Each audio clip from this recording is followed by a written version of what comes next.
final breakdown of conferences. The ACC there at number 4, as well as the SEC, of course, leading the way, followed by the Big 12, the Pac-12, and the Big 10, perhaps a surprise there at number 5. So as we take a look and kind of let those final conference rankings kind of sink in, let's take a closer look at them here, starting with the SEC, Doug. 36 out of the top 100 kids are going to the SEC. How do you ever lose a game, SEC? I mean, you look at the top 10, 6 of those schools in the top 10 are SEC programs. Alabama, for the 3rd year in a row, has the number 1 recruiting class. You get the best players. You should win the national championship, right? Alabama didn't last year. Auburn didn't. An SEC team did not win the title, but the perception is still there. The kids are still going there. Yes, Florida State won the national championship, but SEC is king. Kids want to play in the SEC, and you see it 36 out of the top 100, 6 out of the top 10 classes come from SEC programs. They cleaned up again today. The Big 12 had a pretty good haul today. It's not bad. 7 of the teams finished in the top 40 in the final Scout.com rankings. And, when you take teams like West Virginia and TCU had a nice class, Baylor had a nice season, Texas Tech did okay.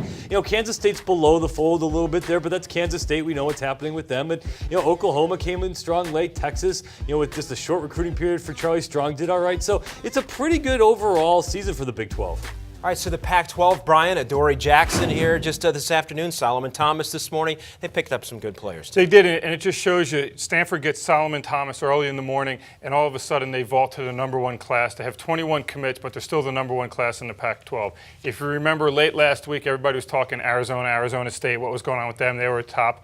They fell a little bit right now. Arizona State still number 2. Arizona's dropped way down, right about the 5 or 6 mark. That could change if USC gets another commit later today.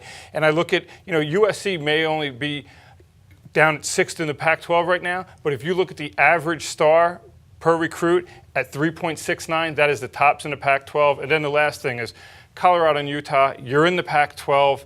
It's time to recruit like you're in the Pac-12. Point made, indeed. Doug, you like what Virginia did in the ACC. What else did you like about the Atlantic Coast Conference? I like what UVA did. I was disappointed in what Clemson was able to do, considering what they lost. Bryant, Boyd, and Watkins, they weren't able to bring in a lot of top-flight kids. But, of course, FSU and Miami in the top 10 in their classes.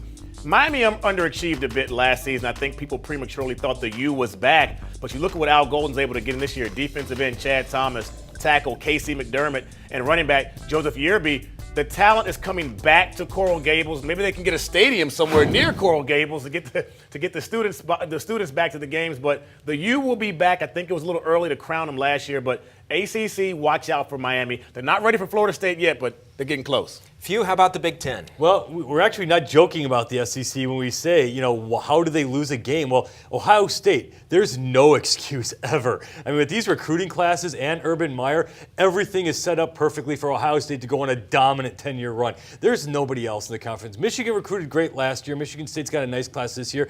Penn State sort of rose up at the end. Wisconsin had a nice year. But there is a very, very hard line between Ohio State, the rest of the haves, and the have-nots. And Maryland and Rutgers, good luck with that. You said, recruit a Pac-12 level. Well, Maryland and Rutgers, welcome to the Big Ten, kids. Welcome to Jug Dish and the couch over here. You're going to be sitting over here with the other guys. Oh, man. Yeah. Too bad this is the last show of the day. We need more of your lines.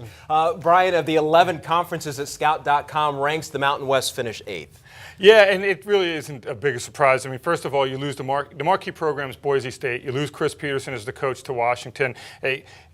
Brian Harsin did a good job of coming in, getting some kids. They got the only top 100 kid of the Scout top 100 and Dylan Subner Gardner to flip. He's going to Boise State.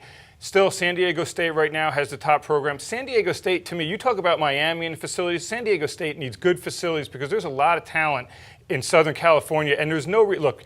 The elite kids are going to go to UCLA, USC. There's no reason San Diego State should not be a good program. And then I look at Fresno State, and I'm disappointed. They're 7th in the conference, 86th overall. They're coming off a really good year. Yeah, they filled some gaps. They got 5 offensive linemen. They got a linebacker that they needed. But I really expected more out of Fresno State and being able to build off of it because they did have some national momentum. Yeah, they certainly did at the end of the season that they had there at Fresno State. Brian, we're going to let you have the last word here.